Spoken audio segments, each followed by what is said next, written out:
If you follow motorcycles on YouTube, no doubt your feed would have been bombarded with Royal Enfield Scram reviews, and rightly so. It's a pretty cool bike. But on this episode, I'm going to be telling you why you should buy the Meteor instead.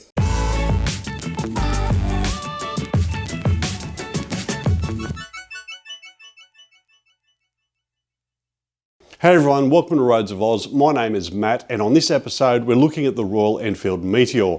Now, the Royal Enfield brand has quite a few sub 500cc bikes. You've got the Himalayan, you've got the Scram, which are based on the 411cc motor. You've also got the Royal Enfield 350 Classic and also the Meteor. And there is another one coming out quite soon. So Royal Enfield's bombarding the market with small capacity bikes. Sadly for Royal Enfield, it is competing against itself at the moment. You have all these bikes available, and there are some still on the showroom floor, and the Meteor is a good example of this.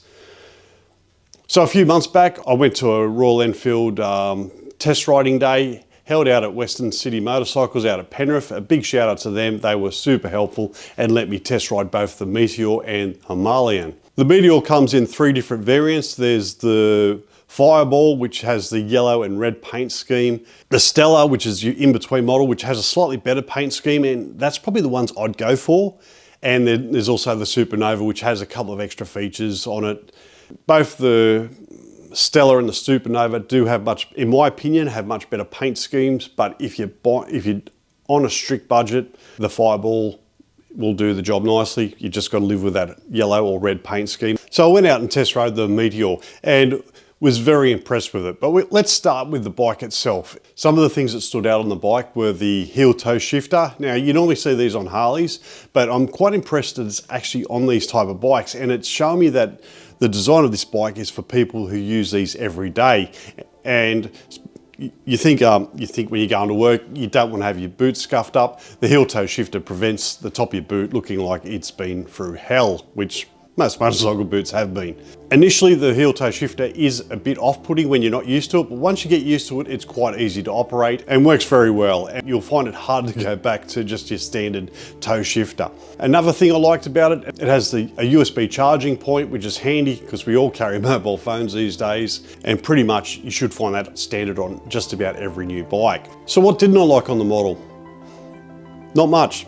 If you approach these bikes in the right way and see what they're generally designed for, and that's just day-to-day commuting, they offer excellent value. If you're looking for something more performance orientated, this isn't the bike for you, and it's a shame. I think you're missing out on the whole idea of what these bikes are about. In my opinion, these are the bikes you get when you don't want to be using a good bike on a day-to-day basis and you need something that you can take out 5 days a week. Take it to work, leave it in the car park. This bike ticks all the boxes. What's more, it's a new bike. You've got a 3-year warranty, and so something goes wrong, back to the dealer it goes. For around the $8,000 mark, I think that's just fantastic.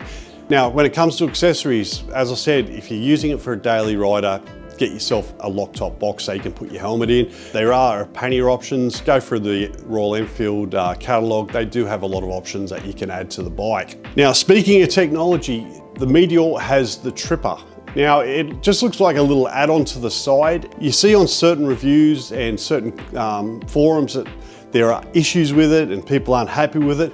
I know it looks like an afterthought on both the Meteor and it definitely looks like an afterthought on the Himalayan. I'm happy they're doing it, and I'd hope Royal Enfield persevere with it, perfect it, because one day when their dashes are updated and they've got modern dashes with TFT screens, I'm hoping that the Tripper will be integrated beautifully and they'll have it perfected and everyone will love it by then. And saying that, I never bothered using it. I was going on a test ride. I didn't bother pairing it up with a phone. I didn't bother downloading the app. I just wanted to ride the bike, and ride the bike I did. It's one of the many good things about Western Motorcycles. Their test rides go for about half an hour. It's a decent ride.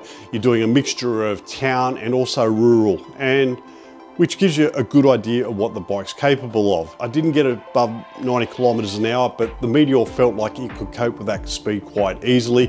It can do all your town speeds. It felt like it could do all the motorway speeds, even though I only got up to 90 kilometers an hour. And also the bike was only new, so it hadn't been fully run in. Now, you look at other reviews, they say it can cope with the motorway travel. That's something that was lacking in my CB125. And in all honesty, I think the Royal Enfield Meteor would be the perfect daily ridden bike. The Meteor is the bike you get when you don't want to be taking out your Harley or your big sports bike, because riding in the city, getting stuck in peak hour traffic, your big heavy cruisers are not much fun trying to navigate in traffic.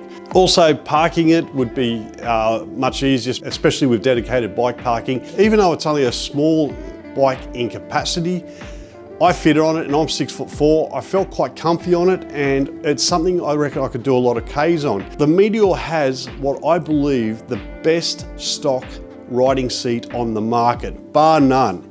You can sit on that thing for hours. It's actually comfortable, which I don't think I can say about just about any new modern bike on the market at the moment. After riding some 80s bikes just recently, I realised we have gone so far backwards in nice comfy seat department.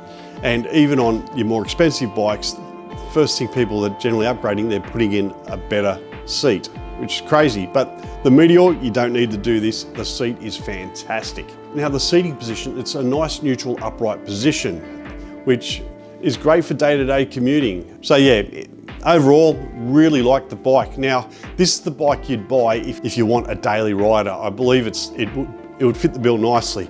More importantly, it's affordable. The retail price is just a touch over $8,000. Now, my personal opinion with the Meteor is I'd spend a couple of extra dollars and get the color you're happy with. Now, the base color, the Fireball comes in a red and a yellow, and they look okay, but the Stella and the Meteor offer much nicer color schemes, especially if you're going to keep the bike for a much longer period. Now, here's my top tip. I don't know what it's like everywhere else, but over here in Australia, they've still got 2021 models brand new on the showroom floor. Now, that's telling me they've been sitting there for well over a year. That's the model I'd be going for. In saying that, you shouldn't be paying the retail price. I'd be finding the retail price and dropping 10 to 15% off that.